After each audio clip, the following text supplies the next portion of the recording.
Significant secondary explosions from the targeted vehicle indicated the presence of a substantial amount of explosive material. We are aware of reports of civilian casualties, and we take these reports very seriously, and we are continuing to assess the situation. We take steps from the United States to avoid civilian casualties in every scenario, and probably more than almost any country in the world.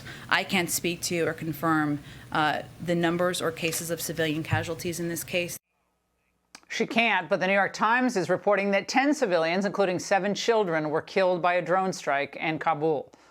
Now, the Biden Pentagon assures us that this strike and others neutralized ISIS-K terrorists, who they, of course, can't tell us anything about or identify. So what's going on here? Joining us now is independent journalist Glenn Greenwald.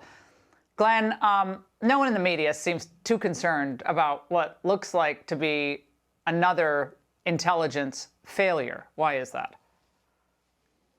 It's pretty bizarre. I mean, right from the beginning, there was a huge question lurking, at least for me, which is, you know, a month ago, Joe Biden assured everybody that there was very little chance that the Taliban would overrun the Afghan National Security Forces and would take over the country. Of course, that's exactly what happened 5 weeks after he gave that assurance, which seems to suggest that if they weren't lying, they know very little about what's happening in this country we've been occupying for 20 years. And then suddenly we're told that they were able, with pinpoint precision, twice in a row, to identify the location of 2 different ISIS-K planners or plotters or commanders, which seems very inconsistent with the fact that they seem to have no idea what's going on in this country. They wouldn't give us the names of who these supposedly important people were, and they just asserted that there were no civilian casualties. And unlike in the Trump years, when all these media outlets love to say, Trump says this with no evidence, Trump falsely claims,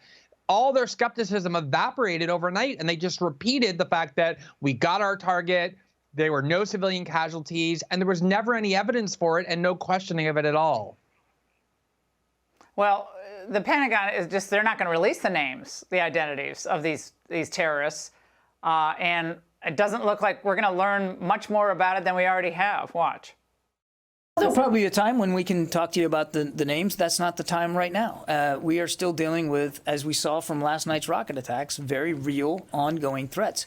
And I think we're doing what we believe to be the prudent thing with respect to the release of information. We're giving you as much as we can in as close to real time as we can, but we're not going to be able to give you everything. Glenn, this is the new trick. They say, well, now's not the time. Now's not the time to demand accountability. Now's not the time to ask questions. Now's not the time to give us any identities. But the fact is, it's never a good time. Look, this is one of the most major national security events, obviously, in the last decade or two, if not in our lifetimes. People have different opinions about whether we should have left or shouldn't, how we should have done it. But we all have the right to know what actually is going on, what happened in Afghanistan. And remember, the media during the Trump years made a big flamboyant showing of the importance of transparency. The Washington Post actually adopted a motto specifically for the Trump era that read, "Democracy dies in darkness."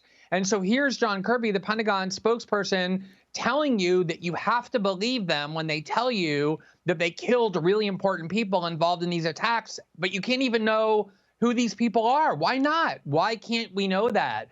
We're just being asked to accept their word on blind faith. And every time this happens, Laura, where, you know, you go and you kill an entire family, just wipe them off the face of the planet, young children, it isn't that anybody questions whether or not we had the right to do a retaliatory strike after that hideous attack in Kabul. Of course we did.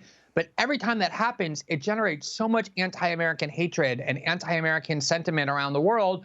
We need to know, at the very least, whether it was actually a legitimate strike or whether it was just something that was done for Biden to get rid of a bad news cycle and to prevent people from saying that he's weak. And the lack of interest on the part of the media is amazing in that. Well, there's a lot of kids.